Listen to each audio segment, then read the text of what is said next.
Vaijayanti spoke very well, very interesting, very inspiring. They'll go back to square one.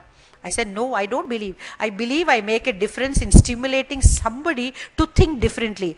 I am not talking rocket science, but I'm talking what? I'm talking the people's ability to explore more roads to their destinations. We are telling you what you already know, but what you know, we are putting it in a perspective. We are saying if you take this road, this is the destination. If you take that road, that would be the destination. So stimulating people to think in a particular direction is a very, very big advantage. It's a very, very big job. And then they ask me the second question, aren't you getting bored saying the same thing in different ways to the same people? I said, no, I don't meet the same people. I meet different people. And every training lesson is a lesson for me in terms of examples, in terms of the way people take my classes. And secondly, you don't know whether I'm updating my knowledge. For every program, I'll sit and read something. An example here. For example, the recent one that I heard, which I read, which was a little gender biased, of Winston Churchill, a good communication should be like a woman's skirt. Short enough to be interesting, but long enough to cover the topic. Now, this is bad. As a woman, I should not be talking about it. It's a very gender-biased statement, but I said I like it. I like the sense of humor in what it tries to convey. So, it is very important that you read, you update, and that is the way in which you can become a roadie. Now, you all have that program roadies, you know, road rage people on this thing. What's a roadie? You read a lot, observe a lot, enjoy what you're doing. Go on aligning, adapting yourself to different styles. Like today, you saw so many styles of communication. I'm not moving from here to show you this is also a style of communication. People were moving with a mic. Some people were having a hand mic. Some people were having a collar mic. Geeta had a mic that was very close. And I feel I have an inbuilt mic. And if I use those mics, it look as if I'm shouting. So I said very safely, we know our strengths and weakness. No? So let's stick to our basics of having this good old, training methodology of looking here, but still having eye contact with all of you. So this is very important when you communicate. Because why do you communicate? Because you communicate, but you want to get things done. And communication is definitely something that you can work upon and become your best. And the second element of effective communicator first is conviction. Second is confidence. Unless you're confident, confidence is seen in your eyes, in your language, in the way you move, your gestures. What gives you confidence? All my speakers without fail have said, knowledge gives you confidence and confidence gives you credibility. Unless you prepare, unless you know the subject, you can't talk. So confidence is very important. The third very important element in any community is enthusiasm. You must have the energy to deliver. You must have the ability to have a sustained, persistent energy. When they told me talk for 35 minutes, I was a little afraid when sea change, because I'm used to doing 2-day programs and 3-day programs. Only 35 minutes? Can I cover everything? And do I want to have an information overload, or will people have an information diarrhea after hearing because I would like to put everything. You know, the teacher in me has not gone away. I want to give as much as possible to my students. So then they say, we got enough matter to write for an exam and think about. I don't know, but this is a very, very important, requirement of a good communicator. You should be enthusiastic, and last but not the least, be a good listener. Listening is very, very hard. In one of my training, the trainers course that I attended, the most difficult part of the training was sitting and listening to 10 people's training program. At that point of time, my empathy for the students increased. My empathy for the participants increased, because some people have a boring voice.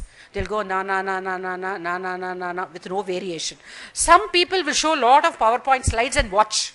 Now, what is it? That's what I'm saying and what I'm showing are the same. It's a confusion in their own minds. And some people will give lots of case studies and they'll keep quiet, discuss. Now, where would they discuss unless you're motivated? And some of them have no energy in them.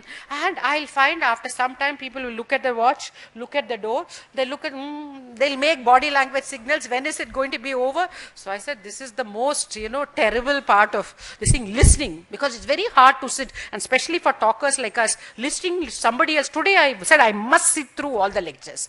What is it? Should I not have a comradeship and respect for all the other trainers who have come here? That let me sit and listen and make my notes. So for everybody I made some notes, because learning never goes waste, but we don't have the patience to listen. Now, so conviction, enthusiasm, listening and enthusiasm, listening are the very important elements of a good communicator. And if you want to know you have become the best, what is it that you should have in your personality? Number one, be courteous. Without, we Tamil, we say, வார்த்தைகளை ஒரு தடவை வெளியில விட்டா அள்ளி திருப்பி வாய்க்குள்ள போட முடியாது. There is no negate button, delete button. Once you have done a damage with your mouth, damage is permanent. So be very courteous. I do programs for Royal Bank of Scotland where they give me, templates, ready-made templates, and said, Vaijayanti, go and deliver. The first slide is on courtesy. These 5 words should become a permanent part of your vocabulary. May I, please, sorry. There is never a no. Then another thing is, excuse me. If you come at 9:30, you are late. If the class is at 9:30, you come at 9:30, you are late. You have to say, excuse me. If you come at 9:35, you must say, sorry, excuse me. And we presume that you have informed the HR people there was a very solid reason why you were delayed. And being on time is 9:25. So these are the courtesies that you show to yourself, to your job, and to the people whom you work. The second C is, of course, clarity. Speak clearly. When will you speak clearly? When you think. And that's what Prakash said. Use your mind. Thinking. I've started in my synopsis that we speak, mouth can speak about 100 words in a minute.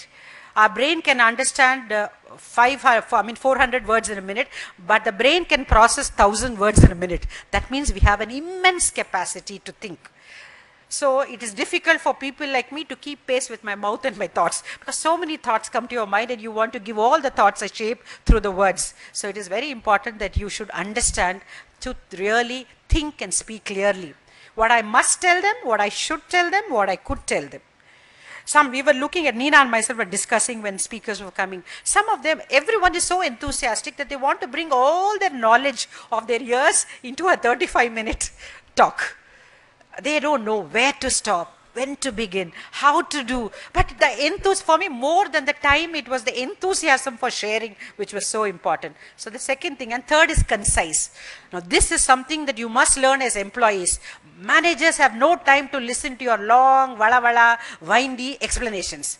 What's happening in this thing? Sir, when I came in the morning, actually Ranganath was, don't start. Sir, the machine is not working. Give him a precise status updation of what is happening. Concise, precise. Kiss of communication, keep it simple and short. The next one is correctness. Give people how much of the work is over?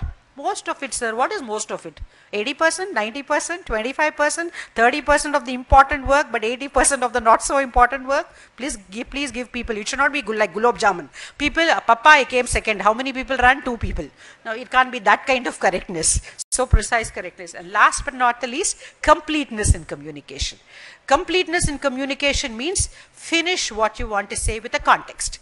If I go and tell Anand, do this work for me, Anand will ask me, which work? What work? Why should I do it? Anand, there is an emergency. You have had an experience of event management, of bringing so many trainers into one fold. So please give us the way in which you organize, and please put it in the form of an email and send it to me. Then he'll set aside, because there is a similar requirement in my college, and I would like to take your help. So please remember this when you do. So when you go, this is what I mean by the big thinking, the big of communication. From good to great, invest, and the basics. Thank you for this.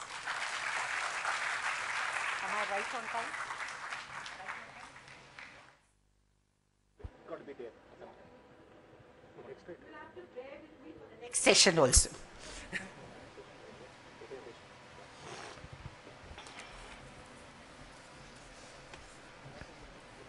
The next session is on Present the Presentation by Mrs.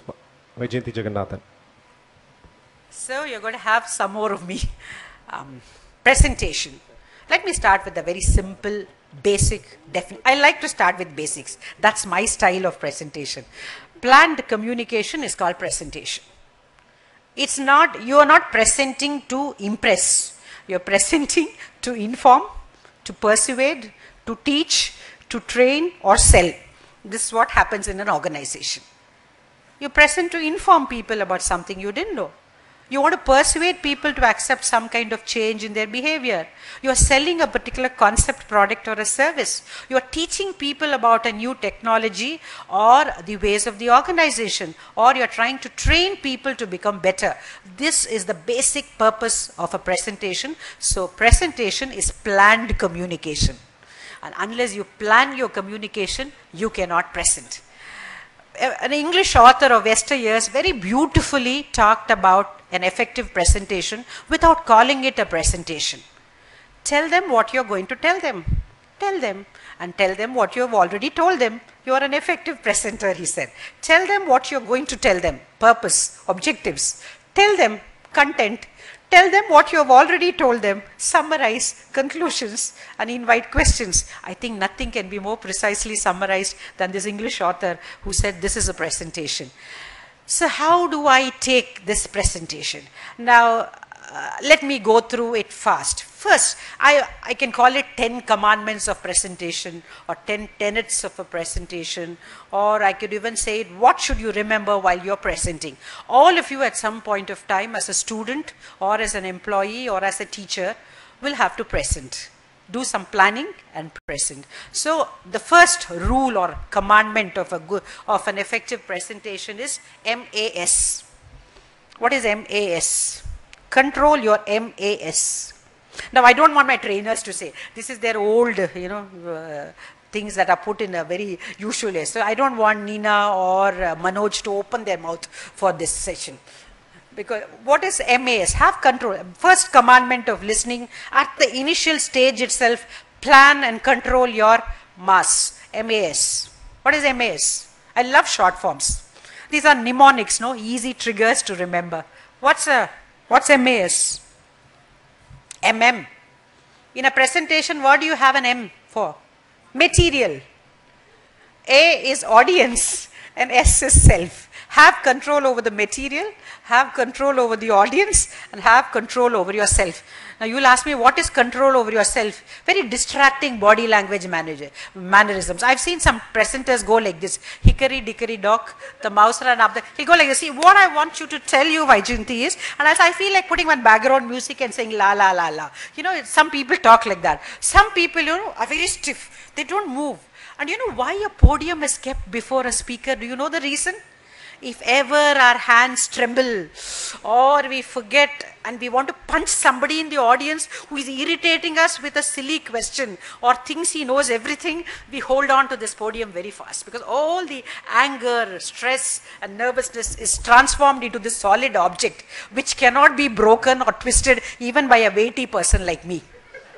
Very important. That is where we have this kind of a podium. We have and look at me very intelligently. I'm doing this because in case I forget something, I can look at my notes. See, my notes is not because I have forgotten. I want to tell you the best way to show you have planned is to always come with a prepared note. Now this is a trick. Even if I forget, of course, I can look into my this thing. That's another trick of mine. But always. The 4 R's of an effective presenter. I love R's, C's, M's and all that. Please, I'll tell you. Let me give you another jargon of communication. What are the 4 R's of a good presenter who has a notebook which has all the points that she has prepared and lifted from other people's books or their speeches? It is remember, retain, recall, respond. How do you remember many things? Write it down. This brain is governed by 2 principles called recency and importance. If something is important, it's like a tape recorder. I give a command to my brain, remember. Then if I give it importance, then it'll remember. And the recency effect, that it has happened now, I'll remember say a few people's names, but otherwise it tends to forget. So best way to remember what you have absorbed is to write it down. So remember, retain it in writing or in some format, recall it at the right time and respond. Then you become a very good communicator. How do I remember quotations? How do I remember names of people? How do I remember the 101 statistics that come, or the quotations? How do we do repetition? By writing. my way of preparing for a presentation is either from a book, I write it down. When I write, there is a 2 times learning process. One, I have read and retained in my brain, and I write it down. Again, it's a reinforcement. So the first thing is control over your material. So what do you mean by control over material? The first one is always begin with an end in mind, as Stephen Covey had said, or have a purpose or an objective. Why am I talking to people about this? What is the objective or outcomes I'm expecting at the end of the... If you ask me, what is the objective of making a presentation here? The objective of making a presentation to my audience students is, they get a plethora or a canvas of ideas relating to management, and somewhere along the way, they know the field, and maybe they'll take home, say, a few points that appeal to them and which they can immediately implement for their own growth and betterment. Now, so all of us want to put our experience on the table so that you know the canvas of behavioral skills or soft skills or people management skills. I'm sure our lecturers, some of them would have started the class, write the word management on the board. All my participants will write very easy. I don't know whether you teachers follow this trick. We do all these tricks. Put a stroke after the first E. Manage, the word manage comes.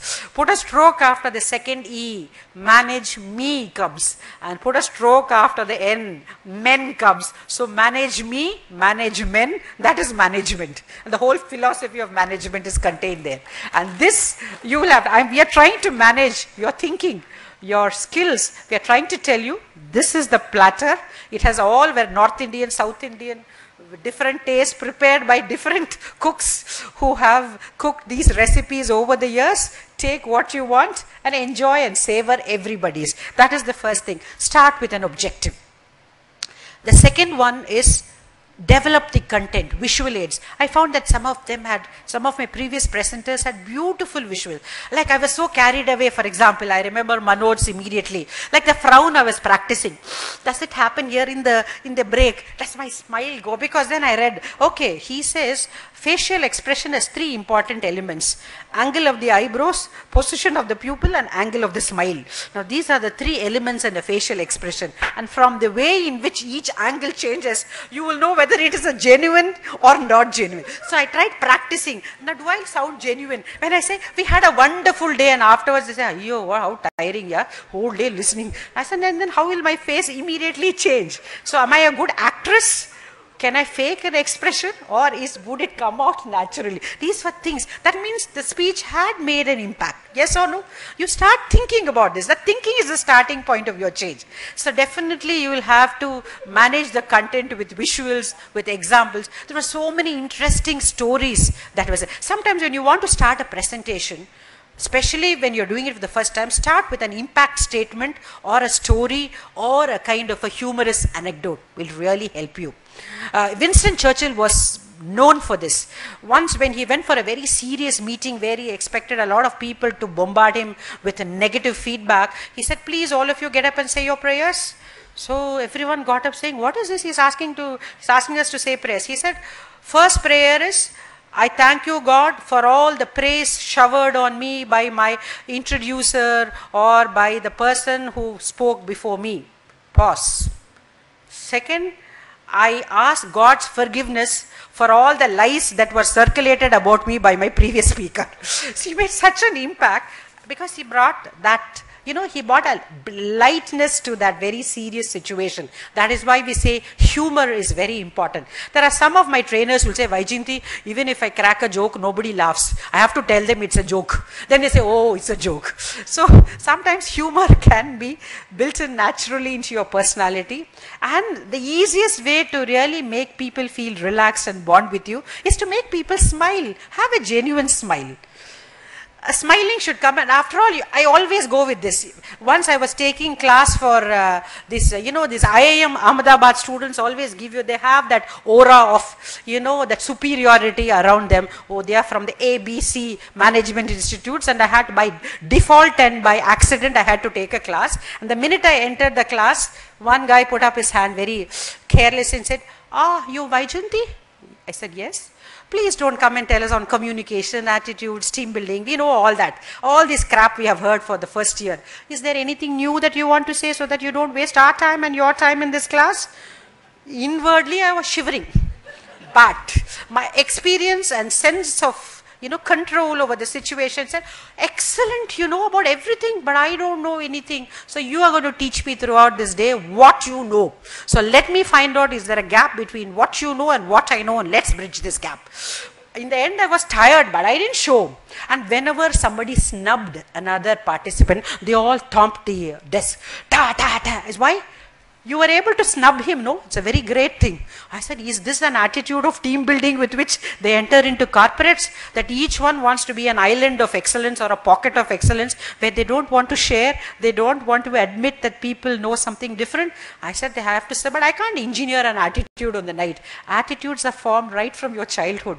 And so that is why we say communication is built on attitudes. It's an attitude. So definitely remember, handle your material very well. And the last one, and be prepared for questions. There are questions you don't know the answer, say I don't know.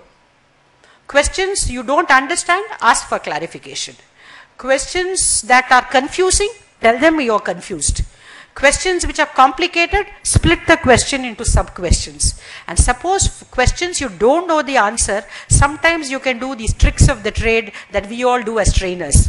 Once I remember when I started my training career, I was not very sure of my Tamil spellings. So I was doing a program for Britannia workers, Swayam Membadu. So some very complicated word of assertiveness in Tamil came and I didn't know how to write it. But how to say, I don't know. So I said, in this class, who has a beautiful handwriting, Tamil handwriting? Madam, me. So somebody came and wrote on the board and my job was finished. Now this is called the tricks of a communicator. Okay, my job is done. The second time, what happened, I can't be like the Einstein's driver. You have heard that famous story, isn't it?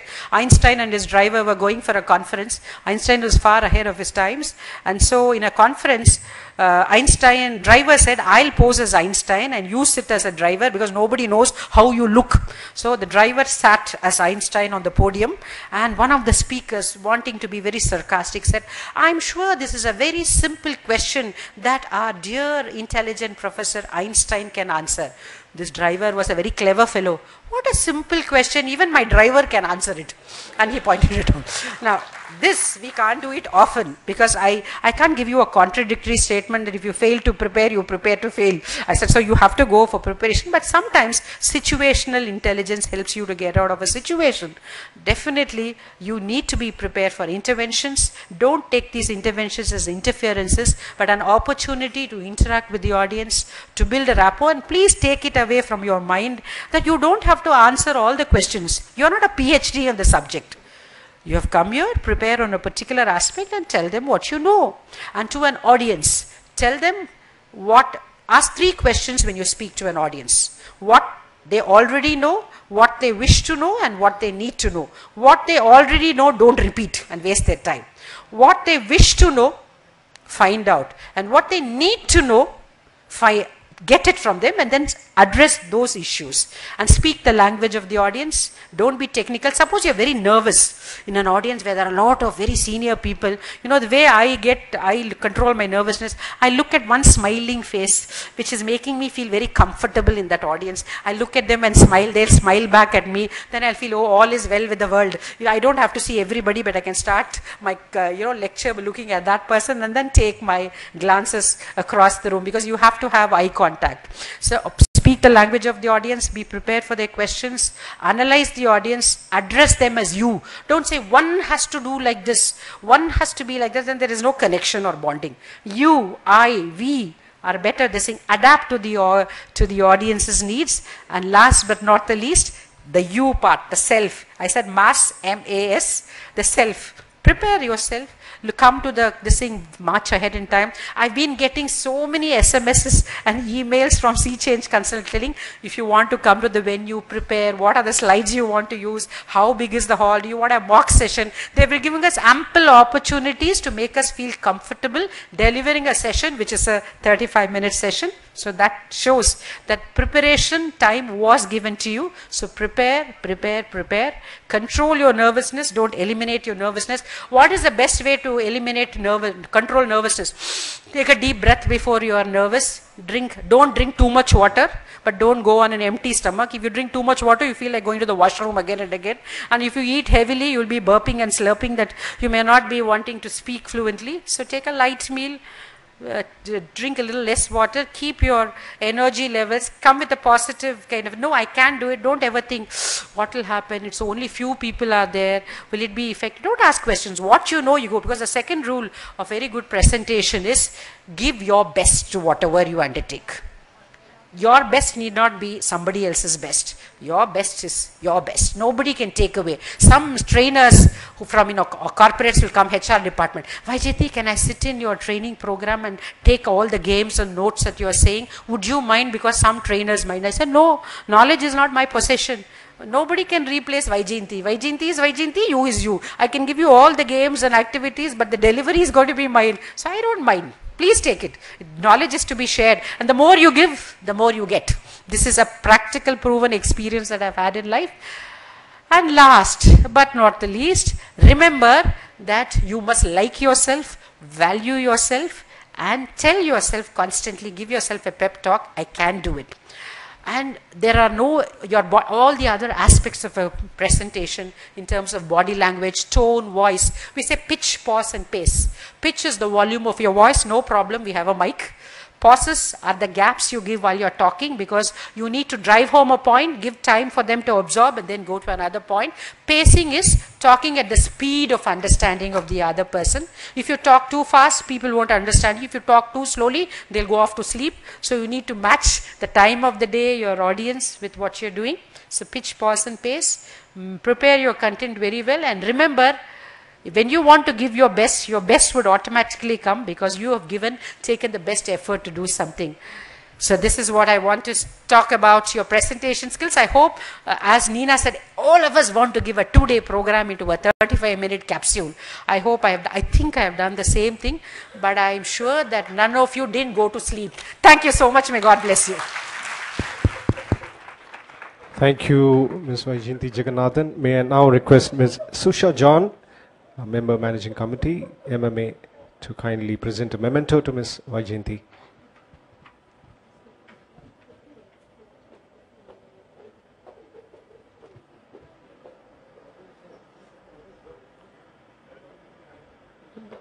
Thank you, Madam. That was a session on the art of communication and present the presentation by Ms. Vaijayanti.